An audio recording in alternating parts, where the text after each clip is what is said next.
spring break holidays, right? Spring break holidays have started. They're on. Yay.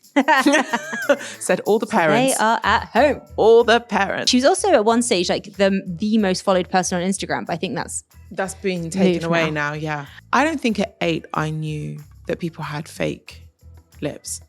I mean, I was really surprised that there was paparazzi in a red carpet at his book opening. That was really strange. So I watched this with Eddie and he was like, is this what book opening to like? I was like, no.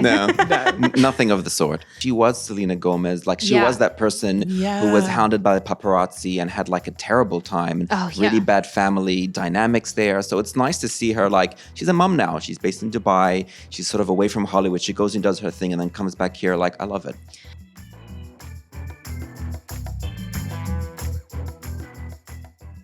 Hi, everybody, and welcome to Culture Bites. Today on the programme, we're going to be talking about themed theme parks, and why millennial readers are so excited about a new book. And we're going to have a chat about Selena Gomez to see what she has been saying about mental health in recent discussions. And we're going to have a look at Irish Wish, a brand new film from Netflix. Nice, I cannot wait. I'm Enas here from the National News. And I'm Farah Andrews.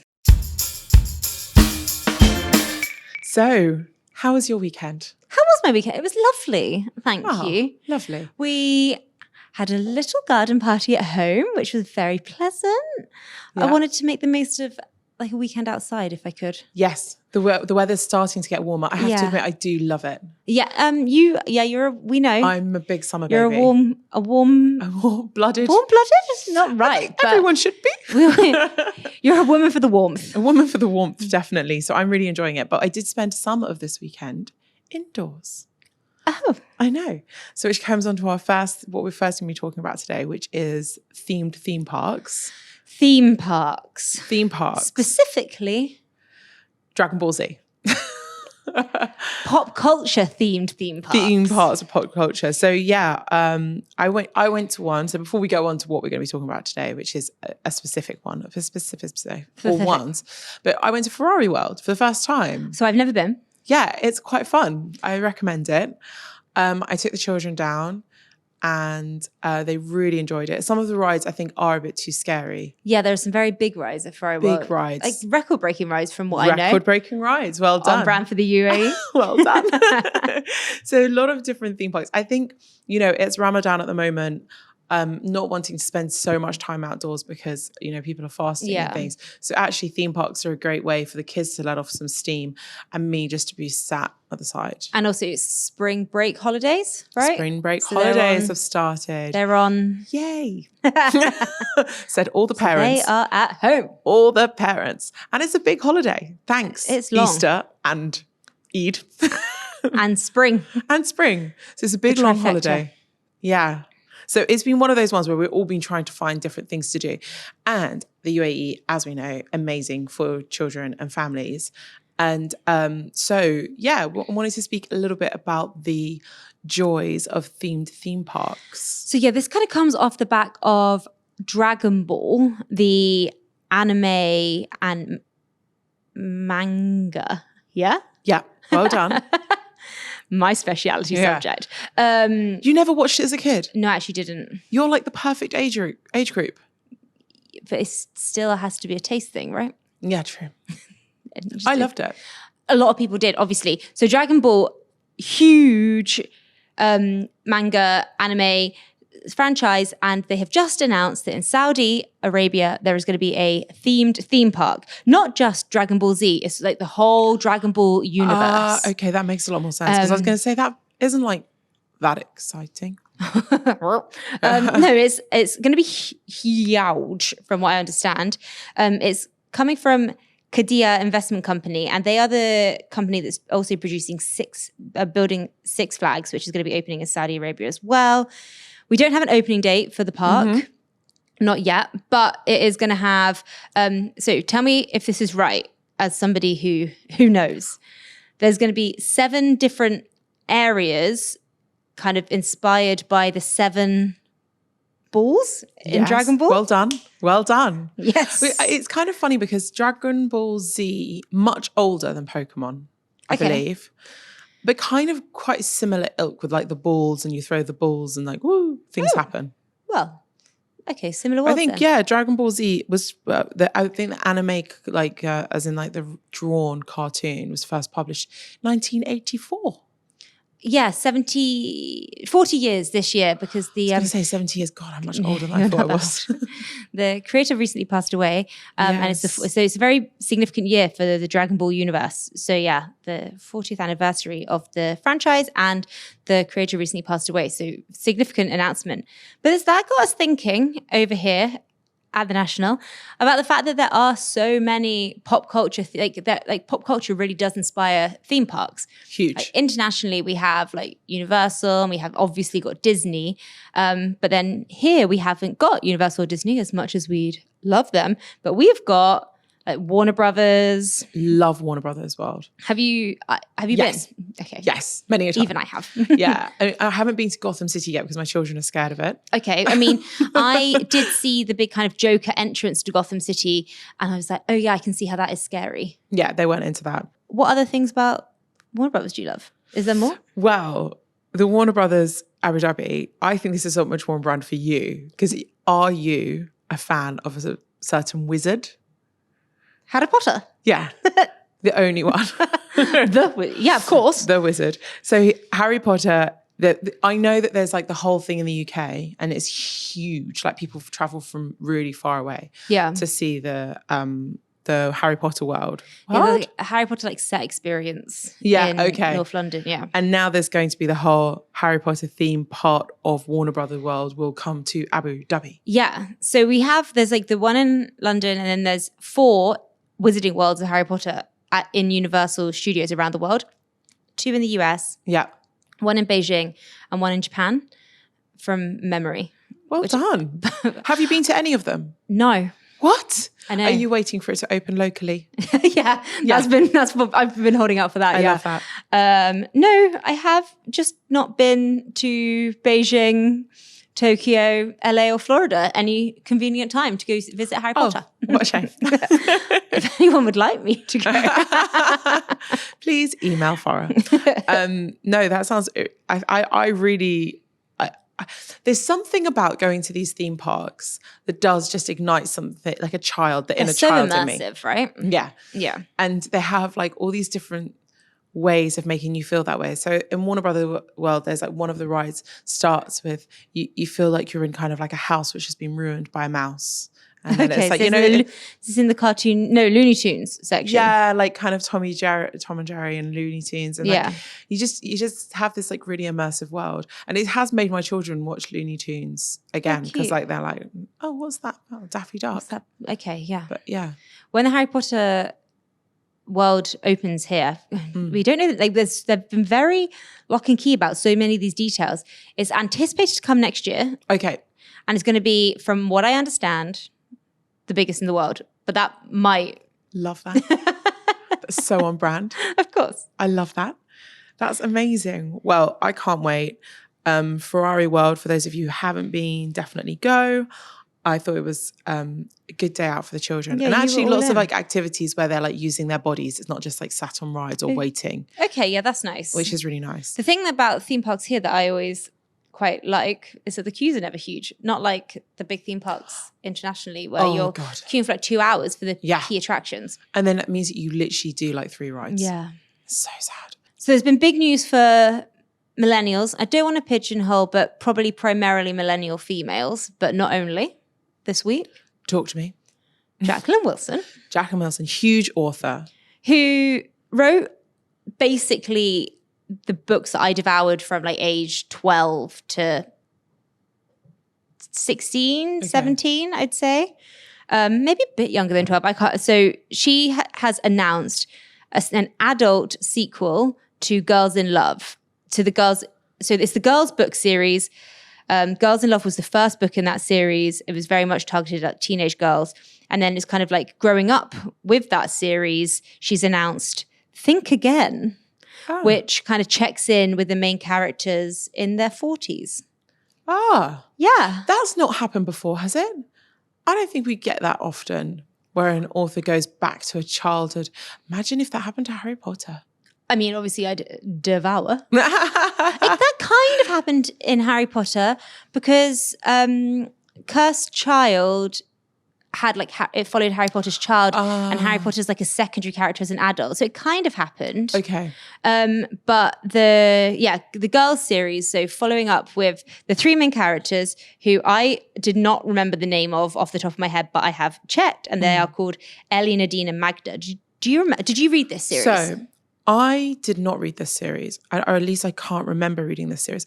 What I do remember about Jacqueline Wilson, though, as a like young person of getting to that age where you're reading those kind of books, was that she took quite adult problems to a younger audience that made them more digestible. 100%. So things like the foster care system in the UK, single parents, like I remember Illustrated Mum being one of my favorite books. So like kind of like these issues, societal issues that were going on, but she kind of made them understandable to a much younger audience. Yeah. And I think the biggest of her hits was probably Tracy Beaker. 100%.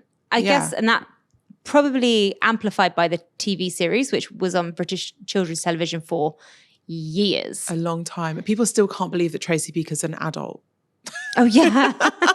You see those memes going around. Yeah, either often. memes or those like, clickbait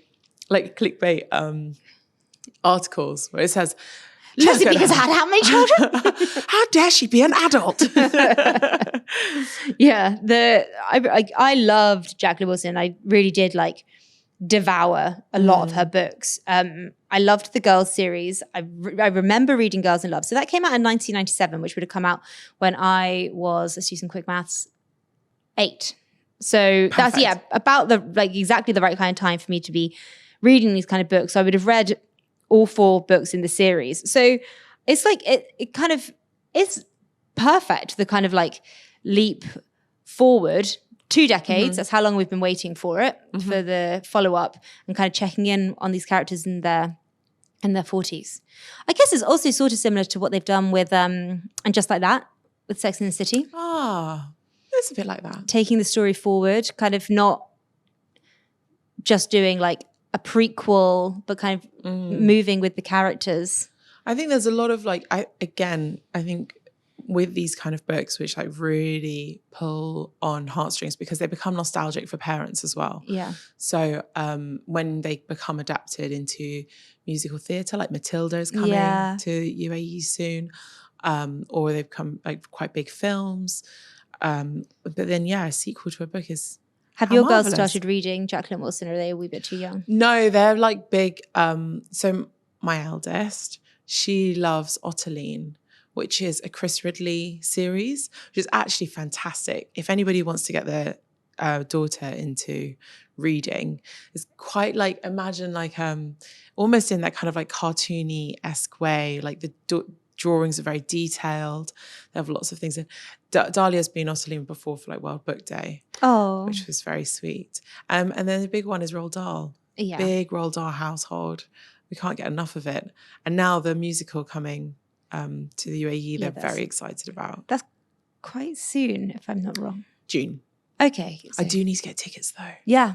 I haven't got tickets. I can picture the big billboard just there as I turn into work.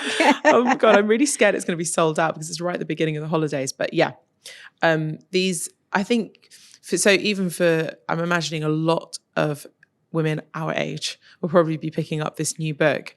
But I wonder if it will make them give the older ones to their younger. Yeah, that'll be nice. So the kind of like, we've spoken so much about like nostalgia as a theme, particularly at the moment we're seeing so much like 2000s nostalgia in film and television. And this kind of moves away from that because it brings the story forward, but then kind of like harking back to these stories that were originally being told in like the late 90s and early 2000s. Like we're kind of getting that sort of nostalgia fix, which is it's warming. Okay, great. Okay, the next thing we're going to talk about, we've had a few quite female-focused segments this week, which, I mean, actually, we started with very gender-neutral theme parks. Great. Theme parks. So we're going to be talking about Selena Gomez, who has been... Big singer. I imagine everyone knows who she is. I feel like she's moved past just singing, though. She is like an actress. She's in Only Murders in the Building, which is one of my favorite TV shows. If you have not watched it, very, very funny. And on brand, it's about a podcast. It's about a podcast. TV. She was also at one stage like the most followed person on Instagram, but I think that's been taken away now. Yeah. But she was definitely. Yeah, definitely at one stage. And so she's been speaking a bit about body image and mental health this week. Very important. So what is this coming out because of? So she's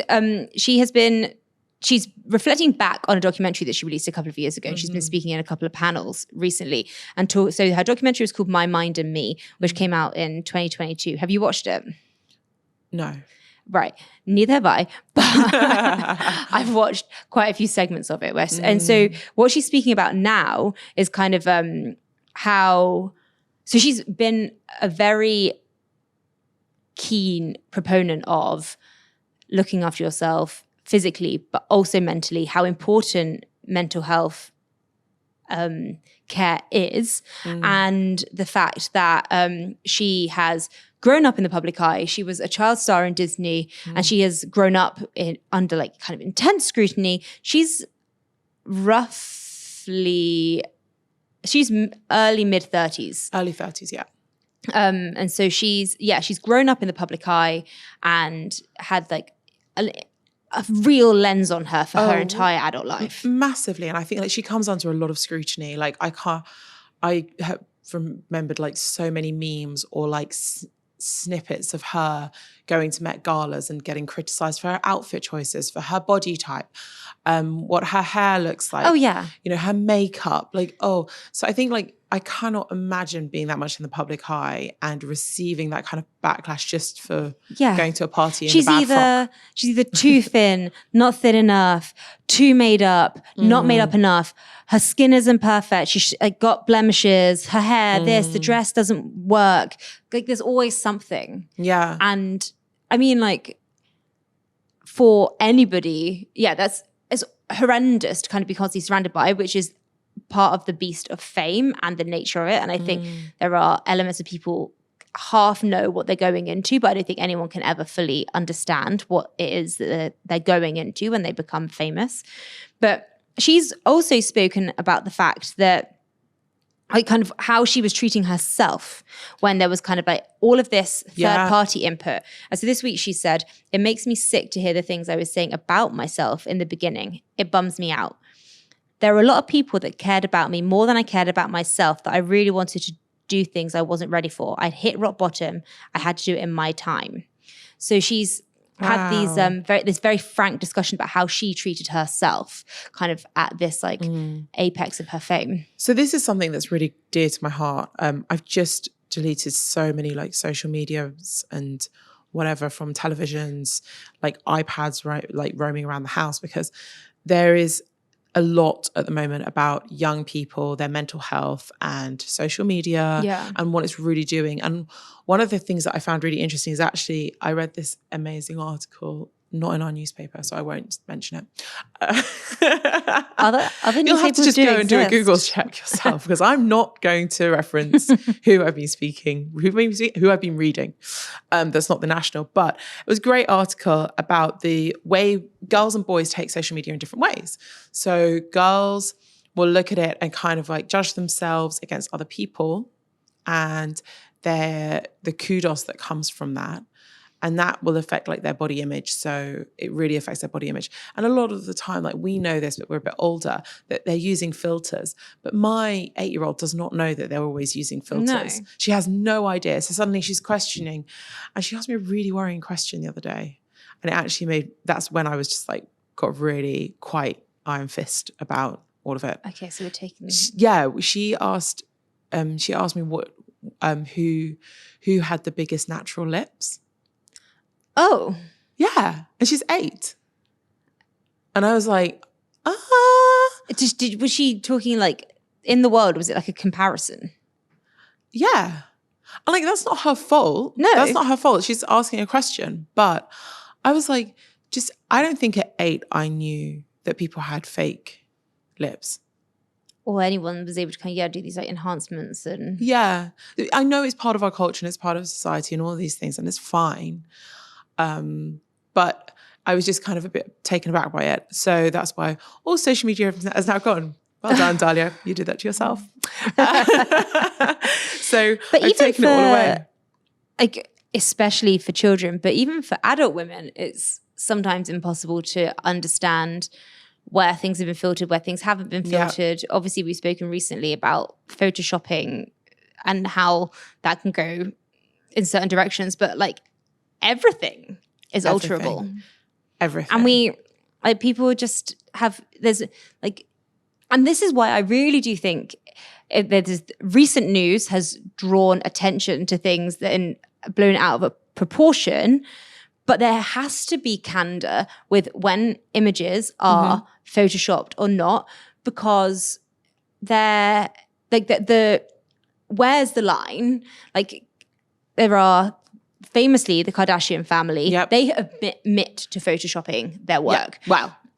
Yeah. No, they do. They have. Sometimes though, they're a bit like, no, that's me. Yeah, there is, and they will have images from events that are very much like them at an event that they're showing and sharing. Yeah. But then the images that we see on Getty are very different. And of course, there's angle work, lighting work, everything that can change an image. But there is also just like the people do just look a certain way, and we should be able to see natural hair, natural skin, the fact that some people aren't always like matte and blemish free, and that is normal, and we should be able to remember that. Yeah, totally. I want to say about how boys take social media though. Oh yeah, interesting. Yeah, because I think boys are also really affected by it too. But apparently in this article that I read, what boys are tending to do is to socialize more on social media rather than in person. So girls love to have a little natter. I hate these stereotypes, but it's kind of like backed by science, whereas men don't.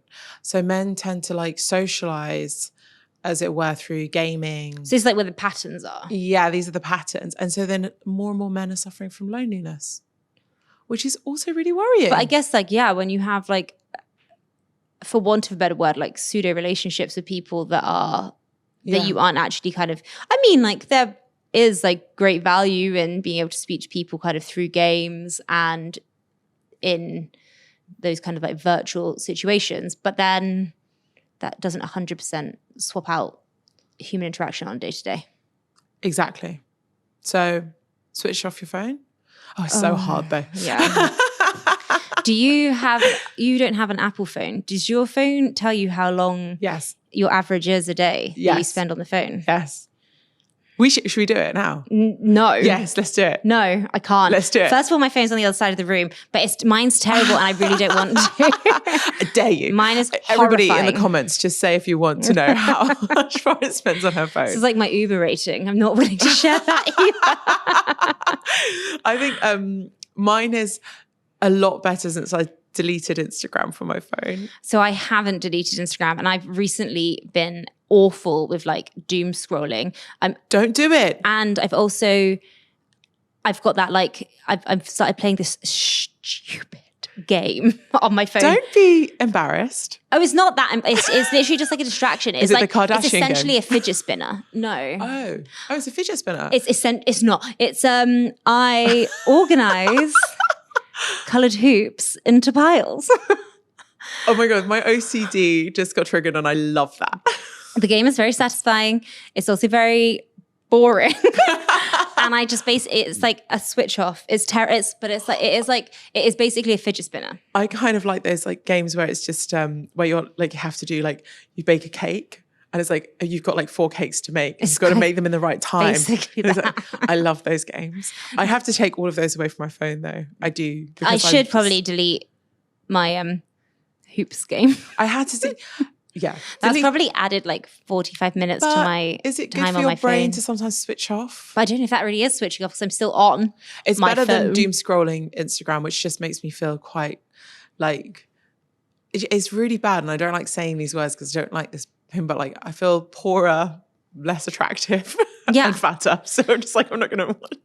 Although the amount that my algorithm knows me is horrifying because we are going on holiday in May to the US. I haven't told Instagram that. I don't know how my phone knows it. Dun, dun, dun. All I'm getting at the moment is like restaurant recommendations around DC, which is terrifying. Probably because I've like shared a couple with Eddie and now it's like, oh, you want that? Here's more. And so Here's like more and more and more. So at the moment, my algorithm's actually quite delicious. and not making me feel that bad. I remember at one time, all I did was follow interior designers, and my algorithm was delightful then. But the evilness of it creeps back in. Yeah, just the patterns.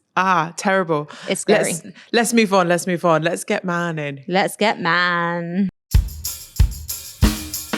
He's here. Hi. You haven't been much about town. I haven't been much about town because it's Ramadan, and although I'm hungry for culture. But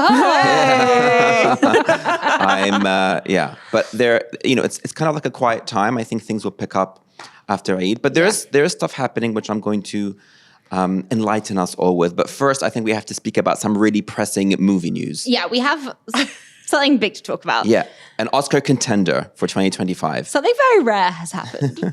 All three of us have watched something within a week of release. I think it was like when we were talking about this, when we were like sat in our editorial meeting, we were just like, oh yeah, Irish Wish. Oh yeah. Because I was like, I saw this movie called Irish Wish. And then Irish Wish, yeah. Farah just looked at me like, you saw it too? And then she saw it as well. So obviously we have a regional link. Lindsay Lohan is the star of the movie, and I do believe also a producer. So she's the driving force behind this. And her husband's a co-producer. Well, there we are. Beautiful. Behind this cinematic triumph that is now on Netflix. I wish it was like here. Dubai Wish. Yeah. Yeah. Dubai Wish. Maybe that's her next one. Because this is her second Netflix movie. Oh.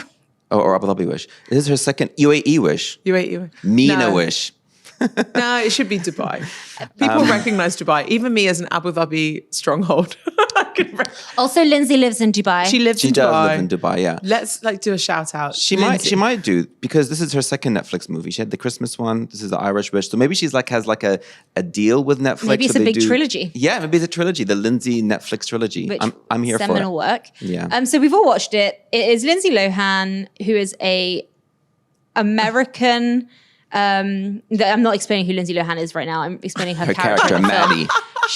We all know who Lindsay is. She does not need an introduction.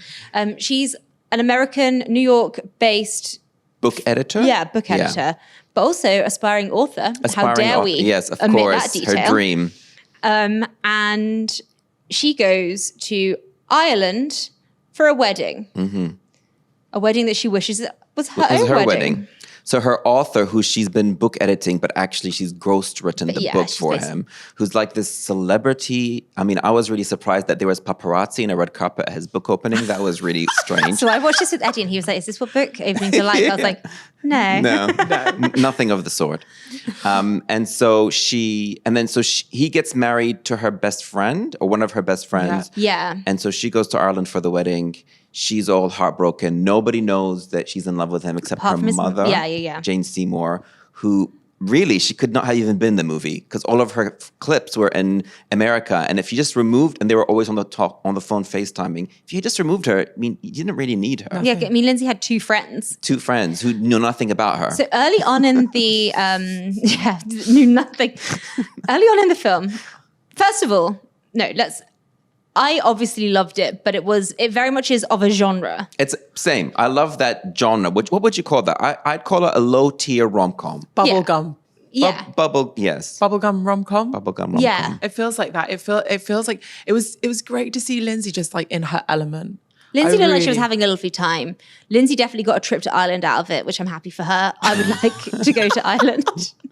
Yeah. I think the Irish must have paid for some of this film. Do you? Yeah. I don't think an Irish person had anything to do with this film.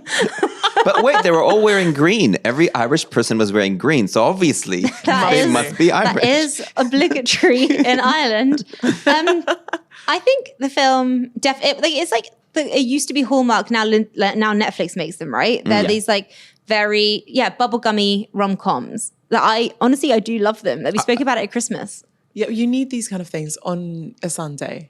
And you can watch it with your family. It's not really like, the kind of rom-com that you can't watch with your kids. There's nothing seedy. It's harmless. No, yeah, completely. Perfect. Did the script always make sense? No. Was the dialogue sound like ChatGPT? Yes. Yeah, I was going to say, did AI write it? Maybe. There was like one part that I did have to look up. So it's when she's in New York at the book launch it's nighttime. She's on a red carpet. And then her mum FaceTimes her. Her mum's in Iowa. It's daytime and her mum's like at school teaching. And I was like, Eddie, what's the time difference between New York and Iowa? And he was like, oh, like an hour maybe? And then he was trying to be nice. He was like, maybe it was like daytime savings and it was 2. And I was like, don't fill these plot holes in. I'll tell you what I found, like, what pulled me out of the story is a nice way to say it, is that Lindsay Lohan's supposed to be this, like, clumsy book editor, right? She, like, knocks the vase of the mother-in-law. Oh, yeah. She's like... A priceless antique. Yes, priceless antique, exactly. And when you first see her, she's getting out of the car and her scarf gets caught on the car and her neck doesn't break miraculously. So she's supposed to be this clumsy person, but her hair is perfect in every scene. Her clothes are ironed and perfect in every scene. But she's like this, and she wears glasses because she's a writer, you know? It's just this kind of like very surface, silly stuff, you know? It's just, I just found it a little bit... I agree with you. Like no character development, no fleshed out characters, or her friend who's supposed to marry the writer, Emma, I think her name is. She has this like, is it a British accent? That was a question I had for you guys. Where maybe it was quite a transatlantic British accent, right? And they went to school together. But I'm like, well, where did you guys go to school together? Where you had such different accents. Like I thought I have a thing with accents in movies, you know, so then this whole film must have absolutely thrown you. Nobody Irish sounded Irish, right? There wasn't any, no one in that film was Irish. I just loved all the kind of like weird and wonderful kind of imagery of what Ireland is to American people, because this old bus pulls up outside the airport to take them all to the village. So it was like, she can't get a taxi. She's like, Uber doesn't exist in Ireland. It does. It does. And then a bus comes along and she gives him the address and he's like, yeah, sure, jump in. I was like, that's not how buses work anywhere. This isn't just a cheaper taxi. And then everyone on this bus just goes to where Lindsay wants to go. Like the whole of Ireland is like... One village. Village. Yeah. Right by the airport. Well, I read somewhere that... I think the Irish government hope this will drive more tourists to Ireland. Which is a lovely potential happening. I mean, it looked very green and beautiful. That was filmed in Ireland. There was a lot of like flowers planted for this. Like every single scene looked so floral. I was like, why are there... Oh, there's just dandelions everywhere, like all the time. What did you think about the lady who is the kind of whimsical... The saint. So I looked her up. I Googled her. Right. There is an actual Saint Beatrice. What was her name? I forget. But she doesn't grant witches. She performs miracles, like top tier miracles, like will heal the sick. So she was given a slight demotion. Yes, she was demoted when she was rearranging weddings. Yeah, exactly. Right. And so it was a bit. It Good made for no Lindsay. sense. Good for Lindsay. You know what? I'll say that the silver lining in this whole thing is that I really... Lindsay Lohan is a great actress. Like seeing her there among Steve Curry's wife, I forgot her name. And I feel like Aisha? Aisha Curry, yeah. Seeing her among all these people, you realize she's actually a great actress. She's a good actress. She's believable. She's entertaining to watch. You can't help but watch her. Yeah. You know, and I think once she's finished her contract with Netflix, I would love to see her do like something a little bit more, you know... I agree. And I think there was a time, there's lots of actors that have had that leap from the rom-com into the serious, like Matthew McConaughey comes to mind. Right. So there's lots of actors that do it. Hugh Grant's become really quite interesting. Yes. But I still really love the Lindsay. I think there's something warm and cuddly and it's perfect for a Sunday. And she's like nostalgic and she is very warm and exactly what you say, and just like a kind character on screen in almost every single one of her roles. And you kind of like, she plays like a very ready to go like best friend in like pretty much all of her roles. And it's nice, especially when you guys were talking about Selena Gomez. She was Selena Gomez. Like she was that person who was hounded by the paparazzi and had like a terrible time and really bad family dynamics there. So it's nice to see her like, she's a mom now. She's based in Dubai. She's sort of away from Hollywood. She goes and does her thing and then comes back here. Like, I love it. And she has spoken very positively about her, like living in Dubai and why she moved to Dubai. It literally was to get away from the paparazzi. As we know, paparazzi is not legal in this country. So if you're on the Daily Mail and you see a paparazzi photo, that is a nice little paid for photo setup in almost every situation because there is no such thing as paparazzi here. And she had that, it was literally just like this country was an escape for her. Wow. And she was here throughout COVID. She spoke so positively about this country during COVID on like American talk shows. And she's really set up her life here. And then she's moved here. She's married someone from the region. She has a little boy and very happily here. Yeah. So happy to see that for her. And I will always support a Lindsay Lohan movie, no matter what tier it is. Woohoo! Yeah. Well, there you go then, a positive guys. message to end on. What's your rating then out of 5 stars? Within the bubblegum rom-com, out of 5, I would say like a 3. Yeah. Farah? For the genre that what I wanted, like watching it on Sunday, 3.5. It was perfect. 3.5. Yeah, okay. I'll say 3.5 as well. Yeah. It gave me exactly what I wanted, an AI-generated script. So, man, you have been about town. I have been about town. I mean, like I said, it's Ramadan, so things are a bit more chilled. But there is the Al Sakala Avenue Ramadan nights happening right now. And so there are, it's on until March the 31st. There are talks, there's food trucks. It starts from 7 p.m. to late. So talks, food trucks, there is performances, there's like musical performances as well as like dance performances. Some of the galleries are open. There's also really cool regional, local brands, whether they're like, make your own like, what is it called? Olive spreads and yummy organic things like that, as well as like jewelry brands and some fashion brands. And like I said, some of the art spaces are open. So definitely go check that out with the whole family. It's great. And some places like Cinema Akil, they're always open late. They have like a really great film program for the next month. But I want to talk about specifically a really cool exhibition that I saw in a space called Volte Art Projects. And the exhibition is called It Lies Beyond, and it's by an artist called Rashid Rana. He's a South Asian artist. It's a very, very cool exhibition. So you walk in, and the whole space, it's a big, massive space. It's like the floor and the walls, you just see like a very serene ocean. Oh. You're like, this is really beautiful, and the waves are crashing, and it's very nice. But as you walk up closer to the image on the wall, it's actually made up of lots of tiny images of rubbish and trash in the ocean. Oh. And so it's talking a lot about our perception of the world. And actually, if you look really deeply, everything is made up of something really dark and bad for the environment. So he's talking about colonization and climate change and consumption and waste, and how actually from far away the sea looks really great in real life. But if we actually go beneath the surface, there's all this terrible stuff happening. Mm-hmm. Yeah, he also has very this powerful. Very powerful. He also has this massive, very sleek sculpture that looks like a building, and it's very reflective.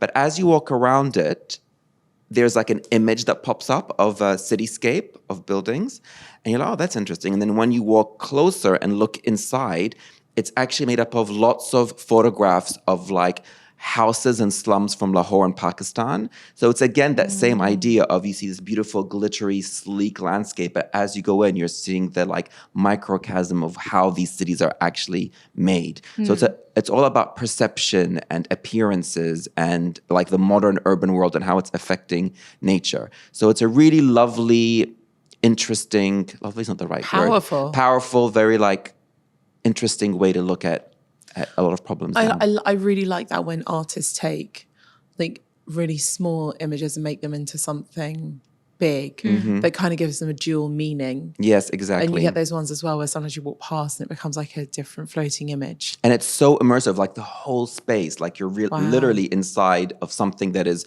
made up of garbage, but it also looks beautiful. So it's really interesting. Yeah, so check that out in Al Sakala Avenue. It's amazing. So you've been reading more books though. I have been reading more. I wrote last week an article about 10 books that you should read if you're interested in the environment. So a lot of it is books about like speculative fiction or science fiction that deal with the environment like this artist was dealing with and make you think about the environment and climate change in different ways. There's lots of great artists on there like Margaret Atwood, who wrote The Handmaid's Tale. Yeah. She has a great book in the list called Oryx and Crake. But I really want to talk to you guys about one of the books that's It's called Beauty by Sherry S. Tepper. This is one of the most amazing books in my mind that's ever been written. But Sherry S. Tepper is an author that not many people know, but like all the top sci-fi and fantasy authors know her. She's like really important, but the mainstream don't know her enough. So her book Beauty is a mixture of fantasy, sci-fi, time travel, reimagining of fairy tales. Love it. And yeah, I'm in. Sold? It's sold. It should be a Netflix series. It's brilliant. So it's first set in the 14th century with a character called Beauty, who is the original inspiration for Sleeping Beauty. Right. She's an aristocrat. She's 16, and she finds out that she's like half fairy or half magical, whatever. And so she's going to go off on a quest to discover that when time travelers kidnap her to the year 25 something, and she sees that the world's, destroyed. And so then she decides to go back in time to the 1980s, 1990s and try and change time in the present to save the future. But she's actually from the past. So it's like a real... that is a muddle. It's a muddle. But when you read it, it's so accessibly written and it's so easy to read. It's in first-person narrative. And it makes you think so much about nature, world, fairy tales, feminism. Has a very strong eco-feminist message throughout the story. So it's a really great way she uses so many different tropes and genres to send one message. So definitely check that book out, and also go on and read the list of books and see something that you would like. That sounds amazing. That sounds really interesting. I'm definitely going to go. My man-generated reading list is getting longer than I can even. Yeah. I need to read more, which I've deleted Instagram, so it's going to happen. Oh yeah, read more. I think that's the thing. Maybe I should bring my Kindle for the drives. Now looking back at the beginning, that's exactly what I should do. Last year we all read Yellowface. Yellowface. This year we've all watched Irish Wish, so we have to have a book that we've all read. Yeah, we have to. We should try and find one actually. Should we try and do this book? Yes, we can. We can do Beauty. Yeah, we can do beauty. Yeah, and we can talk about it. Okay. Amazing. That's great. Well, thank you so much for listening today. That is it from us. If you like this episode, please follow and subscribe on your favorite podcasting app. And don't forget to tell all your friends and family. Bye.